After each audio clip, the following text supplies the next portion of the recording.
Bem, queridos, convido vocês a abrirem as suas Bíblias no Evangelho de Lucas, Lucas capítulo 5. Lucas capítulo 5. Peço que você mantenha a sua Bíblia aberta e logo nós leremos o texto. Mas, queridos, é muito comum nós encontrarmos irmãos que não conseguem ler o texto bíblico à luz de um Deus que está se revelando de forma progressiva e sempre com propósitos bem definidos em cada texto. E nós precisamos ler as Escrituras sempre nessa perspectiva de um Deus que está se revelando de forma progressiva, sendo que em cada texto ele tem propósitos definidos. Até o final do ano, se o Senhor permitir, nós vamos observar alguns clássicos da Bíblia, algumas narrativas clássicas.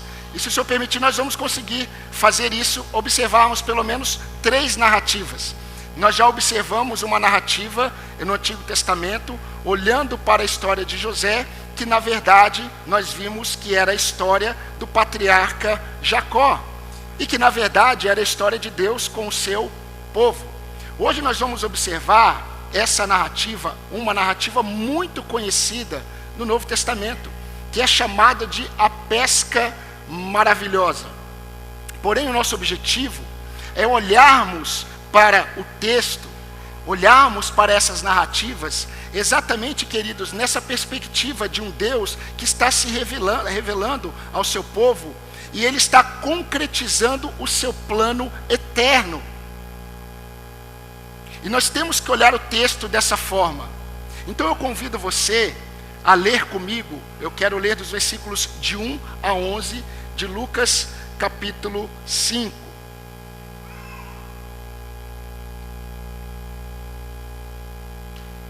Se os irmãos perceberem que está muito quente, só conversar com os irmãos que estão ali fora, eles ligam os ventiladores, ok?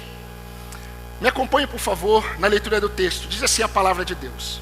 Aconteceu que Jesus estava junto ao lago de Genezaré, e a multidão o apertava para ouvir a palavra de Deus.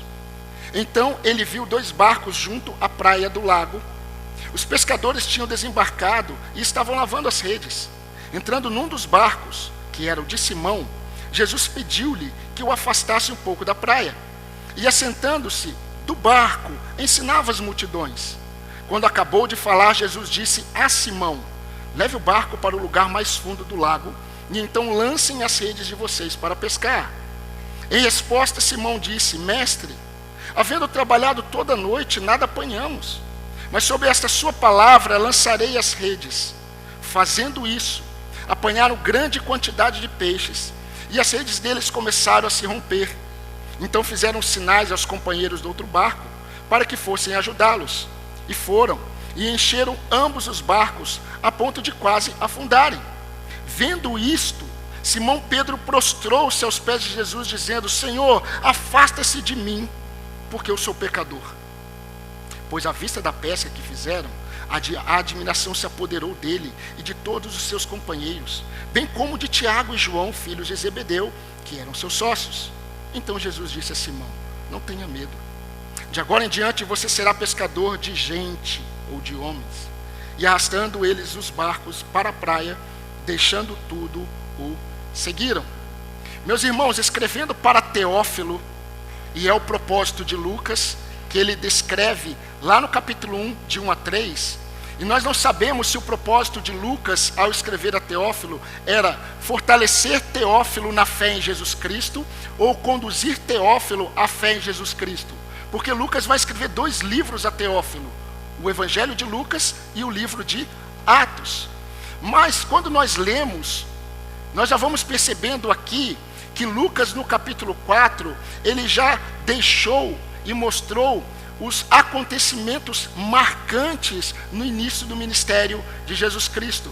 Por exemplo, em Nazaré, que foi a cidade em que Jesus Cristo ele cresceu, Jesus Cristo ele foi até a sinagoga. E na sinagoga deram para ele uma escritura, e deram a escritura do profeta Isaías. E Jesus Cristo leu Isaías 63, de 1 a 3. E de repente Jesus Cristo fechou a escritura de Isaías, todos se assentaram e todos ficaram olhando fixamente para Jesus. E Jesus simplesmente disse: hoje se cumpriu essa profecia. E nós vamos perceber que Jesus, ele começa ali em Nazaré a pregar, e as pessoas começam a questionar: não é esse o filho de José? Nós não conhecemos o seu pai, a sua mãe, os seus irmãos? E Jesus começa a confrontar a incredulidade deles em Nazaré, a ponto deles pegarem Jesus, levarem até acima de um monte e tentar jogar Jesus para fora. Jesus se esquiva deles. E aí de repente Jesus, ele muda de Nazaré. Ele sai de Nazaré e vai morar em Cafarnaum.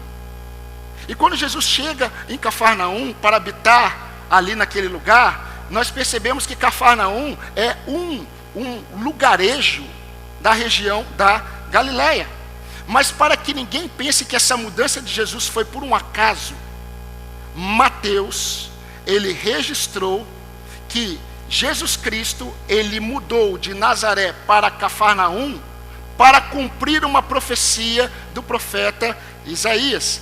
E Mateus escreveu assim: terra de Zebulon, terra de Naftali, caminho do mar, além do Jordão, Galileia dos gentios. O povo que vivia em trevas viu grande luz, e aos que viviam na região e sombra da morte, resplandeceu-lhes a luz. Mateus capítulo 4, 15 a 16.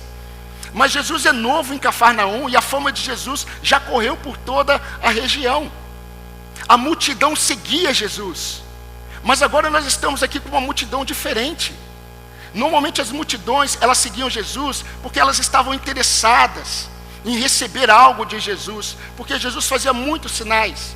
Mas essa multidão, de acordo com Lucas, ela apertava Jesus porque ela queria ouvir a palavra de Deus. Isso está no versículo 1 do capítulo 5.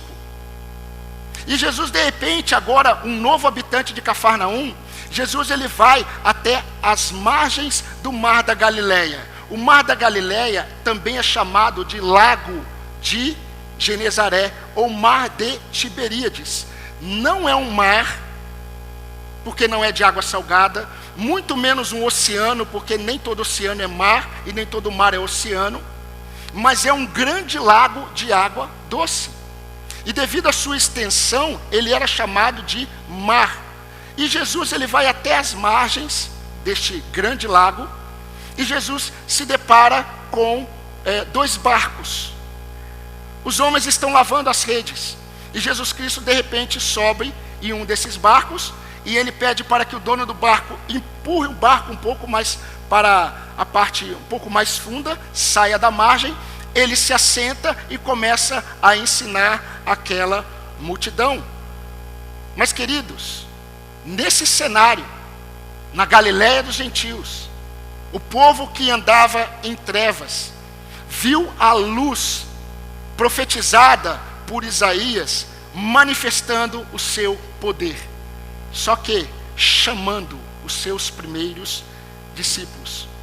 E especificamente nesse capítulo 5, nessa narrativa tão conhecida, eu quero pensar com os irmãos sobre alguns aspectos visíveis do chamado eficaz. Se o Senhor permitir, nós vamos terminar essa série, e quando nós terminarmos essa série, nós vamos perceber que os discípulos que ouviram Jesus falar e ouviram o chamado de Jesus, eles deixaram tudo para trás e seguiram a Jesus até o fim da vida deles. Nisso consiste o chamado eficaz. Todo aquele que Cristo chama para ele, ele preserva os valores de Cristo até o fim. E quanto mais ele caminha com Deus, mais Cristo fica em evidência na vida dele. E mais o brilho da glória de Deus na face de Cristo começa a direcionar a vida dele. O chamado eficaz de Cristo tem os propósitos de Cristo preservados até o fim na vida daqueles a quem Cristo chama. E o que levou esses discípulos a deixarem tudo e a seguir a Jesus? Nós vamos perceber que o texto diz que eles foram tomados de admiração por Cristo. A admiração deles por Jesus tomou conta deles. Porque, queridos, nunca alguém segue a Cristo verdadeiramente se não ficar maravilhado com Ele. Precisamos deixar de olhar a vida cristã de um modo humanista e olhar a vida cristã segundo as Escrituras. Todo aquele que é chamado por Cristo se apodera deste uma admiração pelo Filho de Deus, a tal ponto que, independente de todas as circunstâncias, de todas as lutas, de todas as dificuldades, ele permanece firme até o fim. E se o Senhor permitir, nós vamos observar 4 aspectos visíveis do chamado eficaz. Mas eu quero hoje pensar apenas no primeiro aspecto visível do chamado eficaz, que é a iniciativa divina. Meus irmãos, e quando nós olharmos para a prática, nós vamos perceber como isso é maravilhoso e profundo. Mas convido você a me acompanhar novamente nos versículos de 2 a 4. Eu vou pedir para que o irmão Júlio leia para nós, versículos de 2 a 4.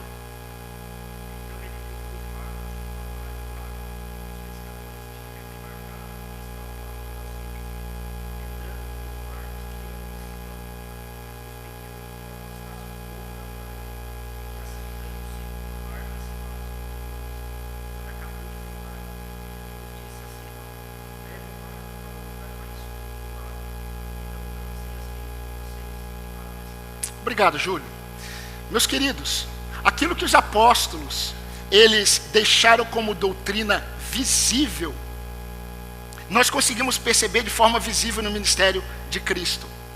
Paulo escreveu aos Romanos: mas Deus prova o seu amor para conosco, pelo fato de Cristo ter morrido por nós, quando nós ainda éramos pecadores, quando nós ainda éramos rebeldes, quando nós ainda éramos desobedientes, quando nós ainda éramos inimigos de Deus. Tudo isso está na mente do Paulo.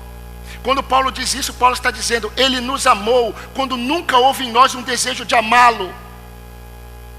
Ele tomou a iniciativa. Quando nós olhamos Jesus conversando com os discípulos, Jesus, ele olha para os discípulos e disse assim: vocês precisam saber que não fostes vós que escolhestes a mim. Pelo contrário, não foram vocês que tomaram a iniciativa de vir até mim. Pelo contrário, eu os escolhi e vos designei para que deem frutos que permaneçam. Nisso consiste o chamado eficaz: frutos que permanecem. Não existe na mentalidade bíblica alguém que esteve em Cristo e se perdeu para o mundo. Isso foi criado no contexto evangélico.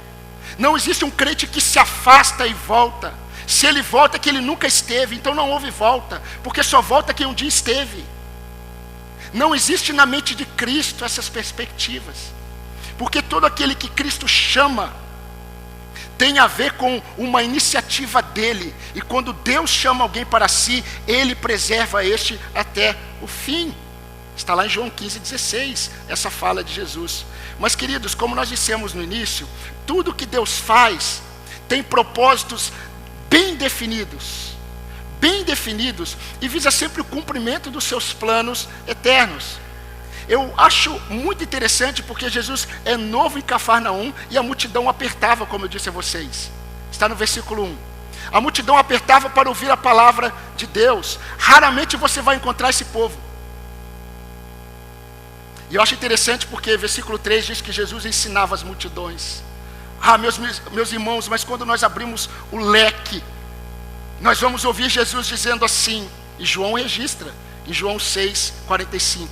Está escrito nos profetas, disse Jesus: e todos serão ensinados por Deus. Portanto, todo aquele que ouviu e aprendeu do Pai, vem a mim. João 6:45. Diante de outras multidões que costumavam cercar Jesus, o texto fala que essa multidão apertava para ouvir a palavra de Deus.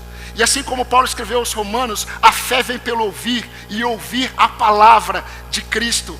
Meus irmãos, todas as vezes em que a palavra de Deus estiver sendo exposta, maravilhas acontecerão no meio da multidão.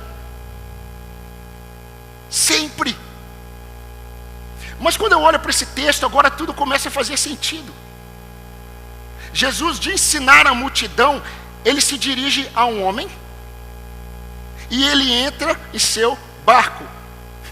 Meus irmãos, eu creio que todas as vezes, eu creio, tá? A Bíblia não diz, eu imagino, que todas as vezes que Pedro contou essa história, Pedro disse a seguinte frase: esse foi o dia em que Jesus entrou no meu barco e mudou a minha história. Mudou a minha história. E sabe o que é interessante? Provavelmente Pedro via Jesus como um mestre. Ele diz isso no versículo 5. Ele chama Jesus de mestre. Mas o que aconteceria depois é que ele veria a majestade de Jesus. E foi quando ele viu a majestade de Cristo que tudo fez sentido para ele. Deixa eu fazer uma pergunta para você. Você se lembra quando Jesus entrou? Depois de olhar para a multidão, Jesus olhou para você no meio da multidão, e Jesus entrou em seu barco e mudou toda a sua visão sobre ele? Porque o dia que você perder essa visão, você perdeu sua identidade. E a grande estratégia da serpente no meio do povo de Deus é remover a identidade do povo de Deus, de seus corações. Porque quando a nossa identidade em Cristo, ela se perde na nossa mente, nós assumiremos outras identidades impostas a nós. E a nossa vida não terá sentido. Ela não caminhará em direção a Cristo. Agora observem, e esse é o propósito, observem esses acontecimentos à luz da soberania de Deus. Dentre a multidão, Jesus se dirige a um barco. Esse barco, ele é de Pedro, e Jesus diz a Pedro: Pedro, lança as redes. E o texto diz que eles lançaram, porque Pedro, ele era o dono dos barcos. Pedro não conseguiria lançar as redes sozinhos. Por isso que o texto diz que Jesus diz a Pedro, e eles lançaram, Pedro e os demais. E aí depois, no final de tudo, Jesus diz para Pedro: você será pescador de homens. Agora, vamos abrir a nossa visão. Isaías havia profetizado que a luz chegaria aos gentios na Galiléia dos gentios. Então Jesus sai de Nazaré e ele vai morar em Cafarnaum. Em Cafarnaum, uma mulher tem febre e ele vai na casa dela. Essa mulher é sogra de Pedro. Jesus a cura e ela começa a servir. Isso está no capítulo 4 de Lucas. Provavelmente ali Pedro teve contato com os ensinamentos e ele já viu o sinal de Jesus. Porque se Jesus foi na casa de sogra de Pedro, provavelmente Pedro estava jantando, almoçando na casa da sogra. Mas aí Jesus, ele está agora no meio da multidão em Cafarnaum, e ele vai até as margens do mar da Galileia. Os pescadores estão lavando as redes, e Jesus entra num barco. Esse barco é de Pedro. Jesus olha para Pedro e diz: Pedro, afasta um pouco o barco. Pedro afasta. Jesus diz para Pedro: Pedro, lança as redes na parte mais funda do lago. Pedro lança as redes, o milagre acontece. Só que é interessante que daqui a 3 anos, na mesma praia, Jesus está dizendo para Pedro: apacenta as minhas ovelhas. No final dessa narrativa, Jesus disse: sigam-me. E eles deixam tudo e seguem a Jesus. E depois de 3 anos, Jesus aparece no mesmo lugar, e Jesus diz para Pedro: Pedro, então, apacenta as minhas ovelhas. Você me ama mais do que estes. Aí existe aquele jogo de palavras. Este significa quem? Os peixes, os homens. Este significa tudo aquilo que não tem a ver com Cristo. Você ama, Pedro, mais tudo isso do que a mim. Apacenta as minhas ovelhas. Agora, por que tudo isso está acontecendo? Porque tudo que Deus faz tem propósitos bem definidos e visa sempre o cumprimento de seus planos eternos. Semana retrasada, se eu não me engano, que foi o sábado que nós passamos um dia tão agradável como igreja, eu estava a caminho, eu e a Tânia, do local, e eu já estava esperando que muitos irmãos já estavam lá, e de repente eu vi um irmão com o carro parado na beira da estrada. Né, Sandro? E aí eu passei e eu comentei com a Tânia, Tânia, é o Sandro. A Tânia falou assim, puxa, mas você não vai parar a perguntar alguma coisa? Eu falei, não, ele parou para ir na venda, do outro lado da rua. Ela falou, puxa, né, tá bom, chegamos lá, os irmãos lá, aí daqui a pouco chega o Sandro. Aí o Sandro, conversando com ele, pastor, estava perdido. Eu falei, não acredito, Sandro. Pastor, o senhor que passou por mim? Foi. Eu falei, Sandro, você não estava com o semblante de alguém que estava perdido. Se é que alguém que está perdido tem algum semblante, né? E ele falou, pastor, eu não estava com o semblante que estava perdido, porque eu sou uma ovelha perdida moderna, eu estava baixando o Google. Eu estava olhando o mapa lá, e eu não estava conseguindo. Mas ele estava muito tranquilo, eu nunca imaginei que ele estava perdido.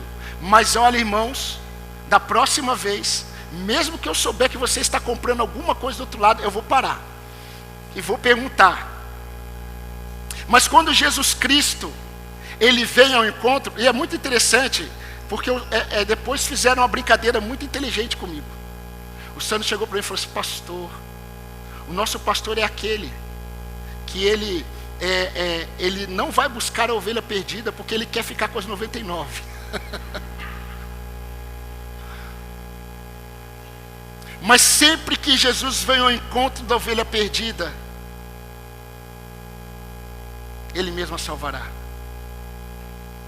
Jesus é o que encontra a moeda e coloca no cofre, na bolsa novamente da mulher que perdeu.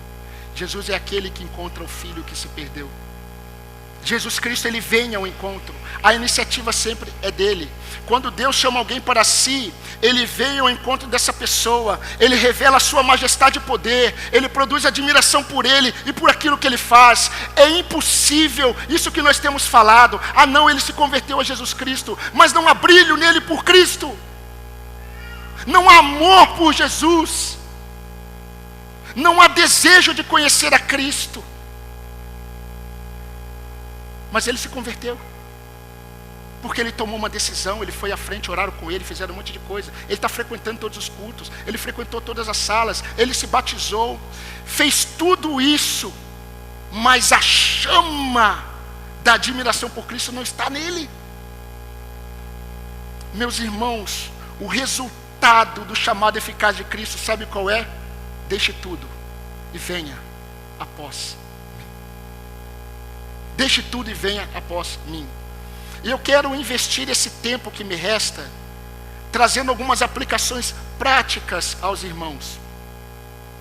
Queridos, nós vivemos tempos de confusão. Nós vivemos tempos no qual muitas vozes surgem dentre a multidão, dizendo ser a voz de Cristo. Jesus disse isso. Muitos virão após mim, dizendo eu sou o Cristo, e enganarão a muitos. Essa semana eu tive a oportunidade de rever um conhecido da minha juventude, que não tem muito tempo. E ele estava contando, eu peguei um Uber e ele era um motorista. E ele estava contando sobre alguns momentos difíceis da vida dele. Mas ele falou, Glauber, eu ainda não tinha me identificado como pastor. Ele falou, Glauber, eu só consegui passar esse momento difícil da minha vida porque um pastor me ajudou. E eu fiquei feliz. Eu falei, mas como esse pastor te ajudou? Ele me levou na Casa da Luz, em Campos do Jordão. Você sabe o que é? Eu falei, não, o que é Casa da Luz? É um centro espírita. Ele disse que eu estava carregado e precisava de uma reza. Mas eu queria falar para você onde é a igreja. Ele não se lembrava, graças a Deus. Ele não se lembrava qual era a igreja. Ele queria contar para mim. E ele dizendo, mas eu estou feliz, eu gosto de uma oraçãozinha. Meus irmãos, por coisas deste tipo, ou por falsas pregações do Evangelho, nós encontramos o tempo todo pessoas que dizem conhecer a Jesus, mas as suas vidas não são marcadas por uma vida de admiração por Cristo e transformação. Não há evidências de uma mente transformada, apenas comportamento religioso. Apenas comportamentos religiosos. São pessoas que tratam o pecado como apenas um leve desvio de comportamento. São pessoas que não mudam o seu jeito de ser, continuam arrogantes, soberbas, insubmissas, amantes de si mesmas, tendo aparência de piedade, mas negando o poder da piedade em suas vidas, conforme Paulo escreveu em 2 Timóteo capítulo 3. São pessoas que trocam facilmente as coisas do Senhor pelos seus próprios interesses. São pessoas que, quando contrariadas pela verdade, elas julgam a pregação da palavra como apenas mais um posicionamento de um pastor diferente. São pessoas que nunca estão dispostas a servir, mas elas reclamam quando não são servidas como gostariam. São pessoas que facilmente ficam encantadas pela sabedoria dos homens, que são reduzidas a nada diante de Cristo, da sabedoria de Cristo. São pessoas que não conseguem ter experiências com Deus porque nunca o conheceram. Por outro lado,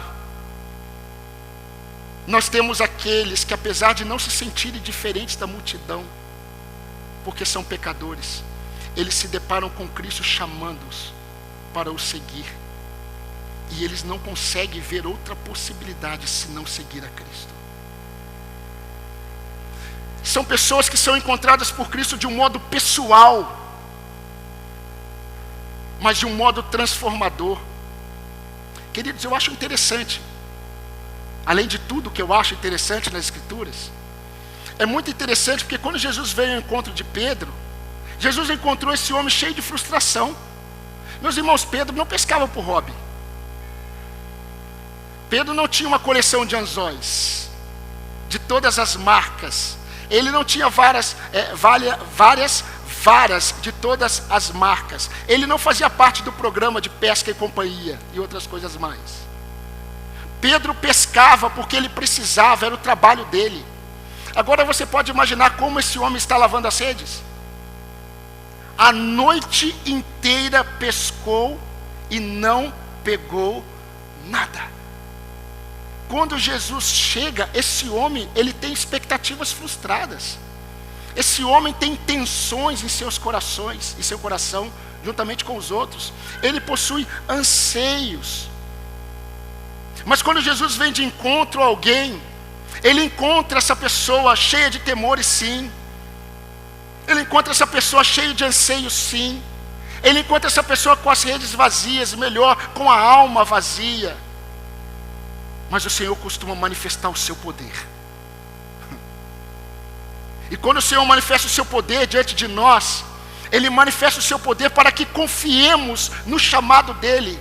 Vale a pena segui-lo. Para que saibamos que Ele não é apenas um mestre, Ele é o Senhor majestoso e digno de que o sigamos. Ele é digno. Thomas Watson, século 17, ele disse o seguinte: Deus não apenas chama, Deus cativa. Deus não força, Deus conduz. Quando Paulo escreve aos Romanos, Paulo diz: aos que predestinou, a estes chamou. Há um chamado de Cristo. E todo aquele que é chamado por Cristo, experimenta Cristo entrando no seu barco e mudando a sua história. Jesus entrou no barco de Pedro e mudou suas perspectivas. Assim também Ele faz ainda hoje. Assim Ele faz na minha vida, faz na sua vida. Eu tive uma experiência com Jesus Cristo entrando no meu barco, entrando na minha vida há 20 anos atrás. E cada ano que passa, mais Ele me surpreende. Com a sua graça, com o seu amor, com a sua bondade, com o seu poder. E eu fico constrangido, como pode Ele manifestar o seu amor por mim? Se Jesus entrou no seu barco e mudou a sua perspectiva de vida, ao revelar quem Ele é, você precisa fazer como Pedro, meu querido. Você está aqui porque você precisa ouvir o que significa o chamado eficaz. Meu querido, você precisa enxergar a vinda de Jesus até você como o maior privilégio de sua história. Se Jesus Cristo dentre a multidão, Ele veio até você e te chamou. Você precisa enxergar a vinda de Jesus até você como o maior privilégio de sua história. Não é o seu trabalho, não é uma posição desejada no seu trabalho. O seu maior privilégio não é o seu estudo, não é o seu casamento, não são os seus filhos, não é a sua saúde, não é a sua inteligência que você tanto admira e confia. Não são os seus sonhos a serem realizados, querido jovem. Cuidado, jovem. Cuidado, porque na busca dos seus projetos pessoais, você pode estar valorizando mais os seus projetos do que a Cristo. Veja Cristo passando entre a multidão e vindo até você como o maior privilégio de sua história, e mude as suas motivações. Mude as suas motivações. Você precisa se maravilhar, não apenas com os ensinamentos de Jesus, porque tem muitos crentes que dizem assim: o que Jesus ensina, a palavra de Jesus é maravilhosa. A caminhada com Cristo não é uma caminhada de admiração apenas por aquilo que Ele ensina, pela sua doutrina, mas é uma caminhada de experiência com o poder dEle, o poder que transforma. Então, se você reconhece Jesus Cristo como seu mestre, você precisa experimentar o poder dEle, o poder que transforma os seus temores num coração em paz. Nós vivemos tempos em que os crentes que têm o Espírito Santo estão morrendo de depressão, estão ansiosos, estão sem esperança, sem alegria, e dizem: eu tenho Cristo. Não tem.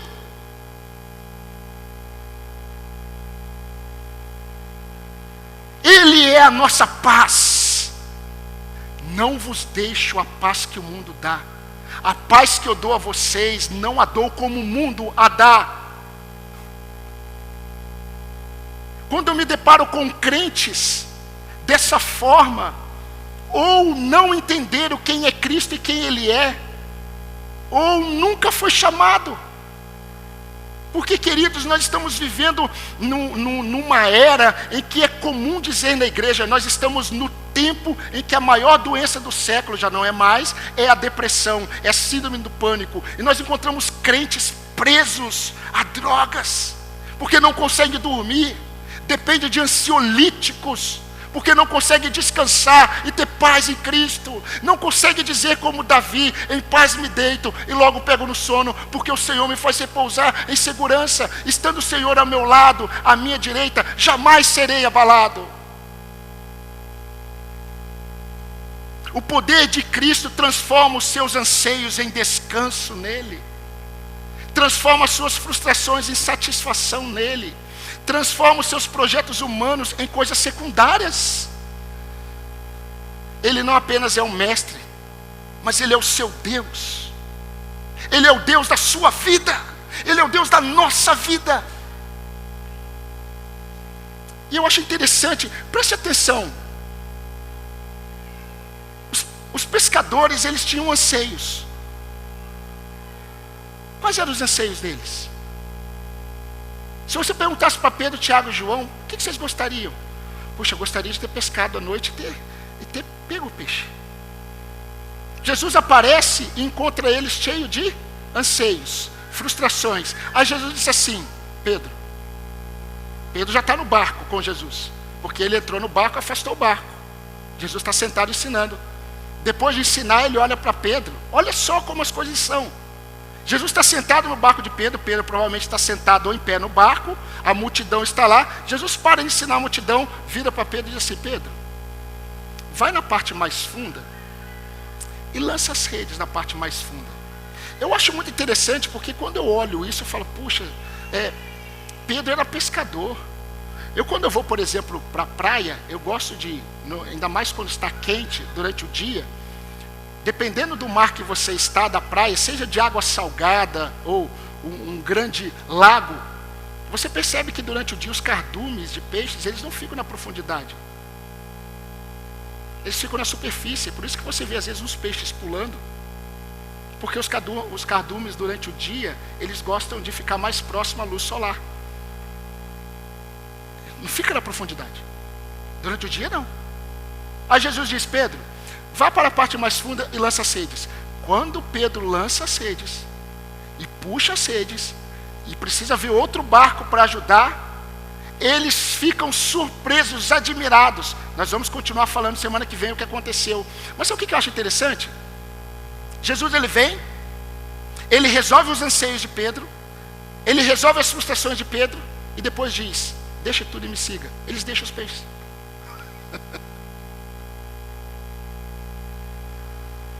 A expectativa deles é rede cheia. A rede está tão cheia que quase afunda o barco. Depois eles largam. Fica na praia os peixes. Por quê? Porque eles encontraram algo superior. Cristo. Cristo.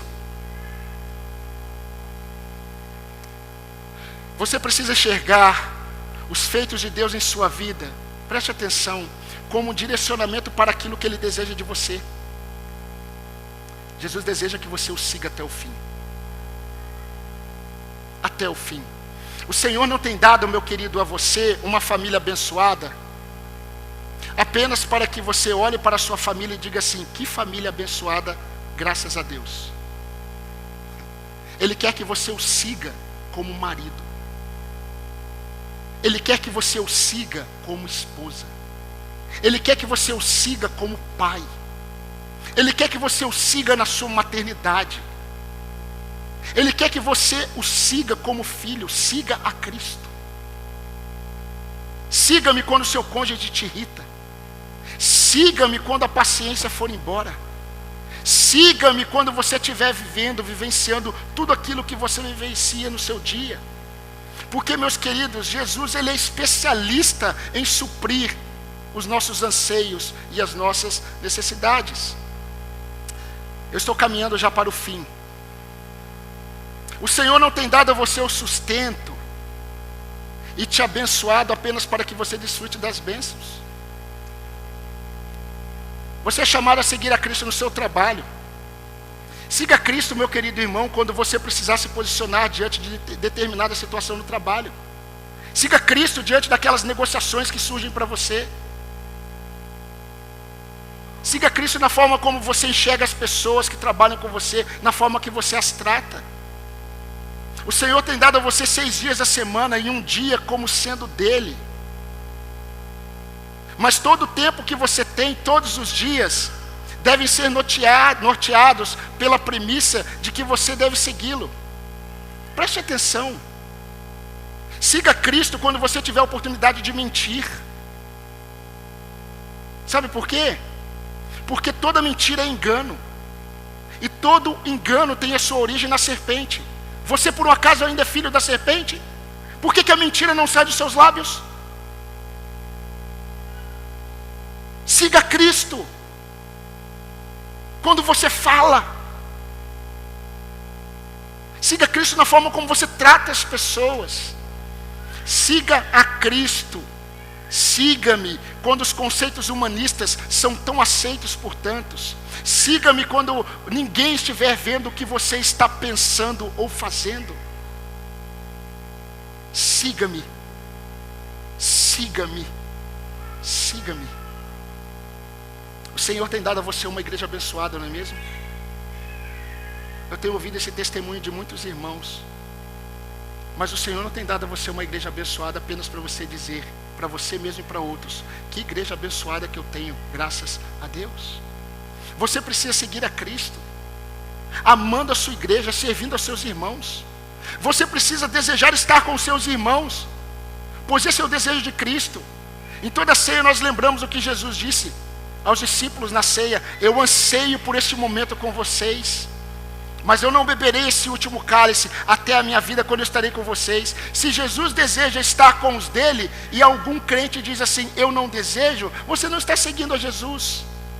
Quem segue a Cristo ama estar com os filhos do Senhor. Eu falei para vocês que nós estamos numa época em que alguns pastores estão preocupados.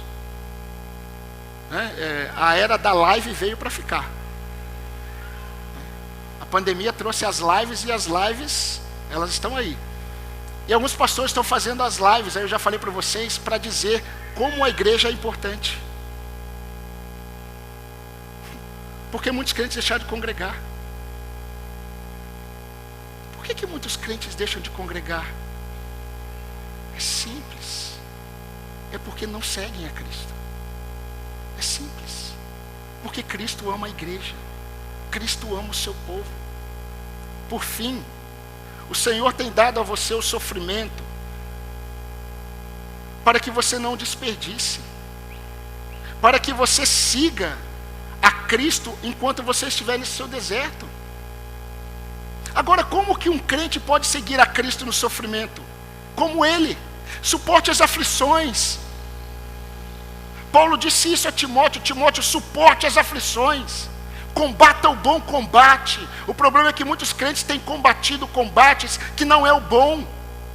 Os crentes estão em discussões muitas vezes na internet e não estão combatendo o bom combate. O bom combate é o bom combate da fé, que edifica a fé dos crentes, que edifica a firmeza em Cristo. Não desperdice o sofrimento da sua vida, meu irmão. Confie no amor do Pai. Creia na presença constante de Jesus. Espere com paciência o livramento do Senhor. E mude naquilo que Deus já tem revelado a você que precisa ser mudado. Mude. A iniciativa é de Cristo no chamado eficaz, mas sempre com propósitos eternos. Os feitos maravilhosos de Jesus tiveram um efeito prático e para toda a vida, tanto para Pedro, quanto para Tiago, quanto para João. Meu querido irmão, minha irmã, todo o conhecimento que Deus tem dado a você, todo o conhecimento sobre Deus que você tem recebido em sua vida, é para conduzir você a um despreendimento de coisas que não deveriam mais fazer sentido para você. Eu vou repetir. Todo o conhecimento que Deus tem dado a você é para que você experimente um despreendimento de coisas que não deveriam mais fazer sentido para você. Você ainda está apegado a coisas que não fazem sentido para a sua fé. O chamado eficaz de Samuel, sabe quando aconteceu? Quando Deus disse assim: Samuel. E Samuel respondeu: eis-me aqui, Senhor, o teu servo ouve. A mesma coisa aconteceu com Zaqueu. Zaqueu, desce. Zaqueu estava achando que ele que estava subindo na árvore para ver Jesus. Aí todo mundo dizia assim: nossa, o coração de Zaqueu era um coração voltado para Cristo. Mas Zaqueu, ele tinha tudo para estar camuflado. Ele não sabia que o propósito de Jesus de passar por ali era exatamente olhar para ele e dizer: desce, Zaqueu, me convém ir para a sua casa. Era propósito de Deus, de Cristo, salvar Zaqueu. Talvez, meu querido, você já tenha ouvido o chamado eficaz de Cristo. Você ama Jesus, você ama Cristo, mas você se distraiu. Você se distraiu com as coisas desta vida, e a sua dedicação tem sido para aquilo que o distraiu. Talvez você ainda hoje, e agora é uma palavra para aqueles que ainda não foram chamados por Cristo. Vocês já perceberam por que Jesus ele fez apenas um milagre, no qual ele ressuscita um homem depois de 4 dias? Jesus não fez outro milagre igual. E o homem que foi ressuscitado no 4º dia, que já cheirava mal, ele morreu e está aguardando a ressurreição dos mortos, assim como nós aguardaremos. Mas vocês entendem por que Jesus Cristo permitiu que Lázaro morresse e ficasse cheirando mal, e de repente Jesus aparece diante da sepultura e grita o nome de Lázaro? Como eu já disse para vocês, se ele não gritasse o nome de Lázaro e apenas dissesse assim: saia para fora, todos os mortos sairiam. Mas Jesus, ele mostrou, assim como no milagre de transformar a água em vinho, o que ele veio fazer. Ele veio fazer aquilo que Paulo escreveu aos Efésios capítulo 2. Ele veio chamar da morte os homens. E quando ele olha para os homens, e esses homens estão cheirando mal em sua espiritualidade diante de Deus, ele chama esse homem, essa mulher, pelo nome e dá vida. Mas talvez você ainda hoje esteja na sepultura e está cheirando mal como Lázaro. pois ainda está morto em seus delitos e pecados. Talvez nessa sepultura você esteja com as vestes da religiosidade que colocaram em você. Talvez as faixas que estão enroladas em você sejam faixas da religiosidade. Mas talvez hoje seja o dia em que você está ouvindo Cristo chamar o seu nome para a vida. Uma vida que nada tem a ver com uma religiosidade. Uma vida que nada tem a ver com uma fé evangélica sem o evangelho. Mas uma vida com Ele. E eu posso dizer para você que talvez a única coisa que você tenha que deixar é tudo. Tudo. Jesus também entrou no meu barco há 20 anos atrás. E Ele tem mudado a minha história. E no seu? Jesus já te chamou pelo nome? Se Jesus já te chamou pelo nome, onde você está? Nesse chamado de deixar tudo e seguir ao Senhor. Eu convido você a baixar sua cabeça e a orar.